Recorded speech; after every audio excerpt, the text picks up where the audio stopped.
大家好，欢迎来到英大吉大大吉啊！今天我要讲的是一起不算离奇，但是很特别的案件，竟然有人利用物流包裹来完成自己的犯罪过程啊！那这要从一个物流中心说起，我们先把时间拉回到2007年。2007年1月7日下午，位于青岛市城阳区丹山的一家物流公司发生了一件怪事儿。在早上卸下的一批来自广州的货物中，有一个长宽各约50厘米、高80厘米左右的纸箱，货单上写着的货物是药品，要求收货人自提。但货单上的名字很奇怪，叫宋德远。这也可以理解啊，或许是注重自己的隐私，故意不用真名。工作人员没太在意，因为是自提啊，就按照单子上的电话号码与对方联系。但奇怪的是，接电话的女士说自己没有要签收的货物，并且自己是内蒙古人呐。虽然手机号确实是自己的，但是人根本不在青岛，也从来不认识叫宋德远的人。那工作人员就多次和对方确认，也打了好多次电话，但对方就是否认自己有物流包裹。那之后再联系，对方索性就拒接了。自提的货始终没人来提，收货人却说不知道，这一定是哪里出了问题啊！然而到了下午啊，这个无人认领的纸箱出现了异常情况，纸箱在运输过程中有破损，从破损处的地方开始渗出暗红色的液体。这有人担心是货物损坏发生了变质，因为暂时还没人来提啊，所以他们就最终决定打开纸箱查看。当纸箱被打开后，所有人都被吓傻了，在层层杂物包裹之中的竟然是一具男性尸体的躯干。物流公司随即报案。接到报案后呢，警方成立专案组展开了侦查，发现物流单据上的信息并不完整，发货日期为2007年1月4日，始发地为广州，目的地为青岛，发货人姓名未填写，而收货人宋德远并不是一次写成的，原来写的收货人为宋德远，后来被修改。收货人与发货人的联系方式相同，警方也尝试与收货人联系，但结果一样，也被那名女子否认。而且他对3番5次来电询问这件事感觉很不耐烦。但出于谨慎青岛警方将情况向内蒙古警方进行了通报请求对这名女士的真实情况进行协查，很快就有了调查结果。说这名女士长时间没有离开过内蒙古当地，也没有青岛、广州的人际关系，基本上可以认定她与此案无关，排除了嫌疑。那警方从纸箱内提取了一些杂物，一张大王的扑克牌，一个椰树牌的香烟烟盒，一个打火机，几张广州当地的报纸，2件女性上衣以及床单。那为什么会有扑克牌和打火机呢？死者是男性，为什么还会有2件女性的上衣？而这2件上衣又是谁的？为尽早拿到线索第二天警方就动身来到了位于广州白云区的发货地，并获取了珍贵的监控视频，发现了重要的线索。监控录像显示，发货当天傍晚6点15分，一辆出租车抵达物流公司门口处，从车上下来一名中年男子，身高大约1.7米，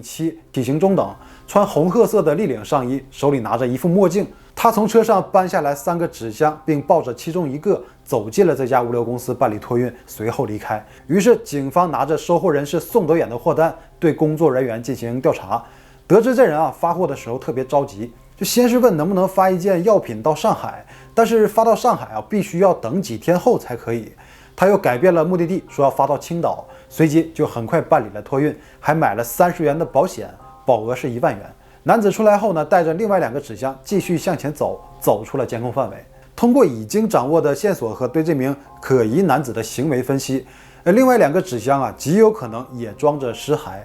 警方根据监控中男子的行走方向逐一对园区内的200家物流公司进行排查，看是否有收货人为宋德远的货物。最终分别在2家物流公司都发现了收货人名叫宋德远的发货记录。这几张单据上的笔记基本一样，而且收货人名字都是同音字，收货人联系方式与发到青岛的联系方式完全一致，那也是内蒙古的那名不相关的女子。嫌疑男子的发货记录终于完整的浮出了水面。根据记录显示，在1月4日傍晚6点半到8点间，他先后在3家物流公司向外地发送了3个纸箱，除青岛外，目的地分别是江阴和北京。那此时北京的物流公司已经收到货，也是无人认领的状态，而发往江阴的纸箱还在运输的途中。很快2地的警方就截获了纸箱，里面装着的东西确实如他们所猜测，3个箱子可以拼成一个完整的受害人。但死者的身份和死因仍然是一个谜。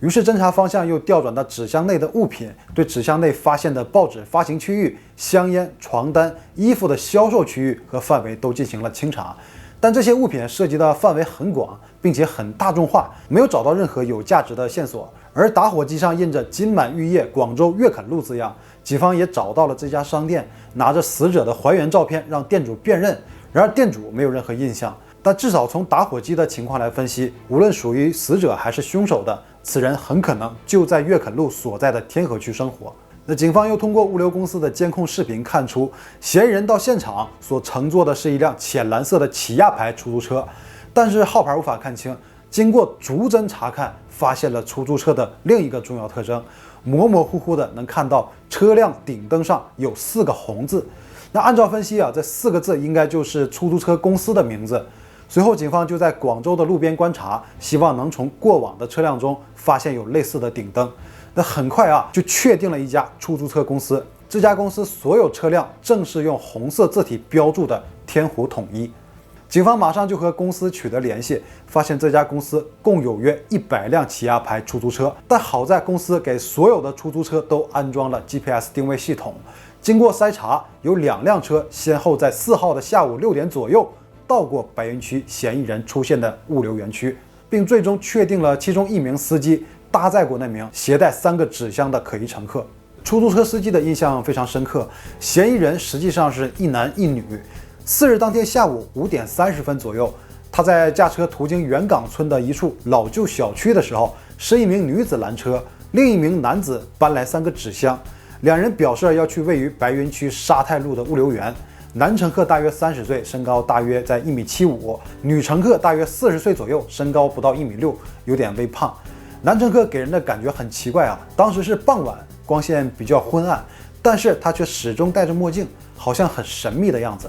副驾驶的女乘客看上去对广州的环境和道路非常熟悉，一直在挑一些小路走，相对来说距离也短一些。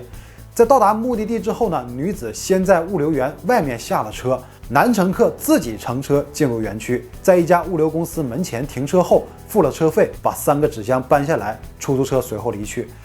通过这一线索，警方果然在物流园门口的监控中获取了女性嫌疑人的视频。2007年1月11日，警方根据出租车司机提供的乘车地点，对元岗村的一处小区进行秘密排查，同时调查了小区周边的监控录像，也询问了小区的楼长、街道办事处、居委会等工作人员。一位大妈向民警反映在她家楼上6楼的一名女子，体态看上去和监控中的人有点像，只知道对方姓方，经常有男性来找她，其余都不太了解。那警方随即上楼就把这个方某给控制住，也在其租住房屋的洗手间内提取到了血迹。终于，这名叫方艳的女子承认了与情夫的犯罪事实。随后，方艳的情人陈涛被警方抓获归案。后经鉴定在方艳家卫生间内发现的血迹与死者一致。2002年，1967年出生的方艳和丈夫来到广州打工，将方艳安顿在这个出租房后其丈夫就先回了老家。死者叫李建宝，生于1957年，比方艳大10岁，也是外来打工者。在2006年初与方艳相识，两人很快就发展成为情人关系。而陈涛生于1975年，比方艳小8岁，在物流公司工作。2006年3月份与方艳相识，年轻体贴的陈涛让方艳顿生好感。两人在年底就开始同居，之后方艳就开始刻意疏远李建宝。李建宝一直希望方艳能够回心转意，但是屡吃闭门羹，被拒绝。于是心生愤恨，认为在一起时为方艳花了太多钱，那分手可以，但是要把钱还了。2007年1月4日早上，也就是案发的前3天，李建宝来到方艳家里敲门要账，可陈涛此时已经与方艳同居了，正在家中。于是方艳让陈涛先躲到卫生间，李建宝进门后，两人发生了激烈的争吵，然后开始有肢体冲突。方艳想拿电话报警，李建宝就抢过手机，并把方艳的手指咬伤。恼怒之下呢，方艳把李建宝压到了沙发上。陈涛在这时冲出了卫生间，发现方艳正把体型瘦弱的李建宝压在沙发上，李建宝被掐住了脖子，但极力反抗回击，两人僵持不下。那看到这个情形后，陈涛非但没有劝阻，而是果断冲过去与方艳合力掐住李建宝，直到他窒息身亡。案发后，两人将尸体抬进一个超大的纸箱，准备扔到附近的山上。但是感觉如果抬着这么大的箱子出去，太容易被人注意，最终，两人在附近买了纸箱和编织袋，回到家中处理了一番，分装到3个纸箱内，又塞进了一些衣物、报纸等杂物。但匆忙之中，卷带着烟盒、打火机、扑克牌等物品也被塞了进去。由于陈涛在物流公司上班，熟悉运送包裹的流程，4日傍晚，两人乘出租车将3个纸箱运到了物流园区。陈涛搬着1个纸箱走进一家物流公司，将纸箱寄往青岛。填写单据时，他把收货人填上了宋德远。这个名字寄予了他深深的期望，但愿把纸箱送得越远越好。而联系方式是随便写的一个手机号码，货物为药品，取货方式为自提，而且是货到付款。陈涛为了掩饰，还要求给货物买30元的保险，保额是1万元。那之后他如法炮制，先后将其他2个纸箱通过另外2家物流公司发往外地。在目的地上，陈涛随意选择了远离广州的江阴、北京。让他没有想到的是，这种手段确实送得远，但是警方的抓捕却是找得准，正义的裁决也是来得快啊！两人从作案到警方破案，仅用时8天。2008年5月9日，经广州市中级人民法院一审判决，方艳因故意杀人罪被依法判处死刑，缓期2年执行；陈涛因故意杀人罪被判处无期徒刑，两人均被剥夺政治权利终身。一般这类凶杀案调查起来都是很麻烦，因为确认尸源就是一个漫长的过程，在这个过程时间花费的越久，破案的几率就越小。但或许是这两人在犯案后的心虚和恐惧，才让他们想到了这么一个馊主意，反而给后期的侦破工作留下了太多线索，算是所有刑事案件中的一朵奇葩。这也说明了一个问题：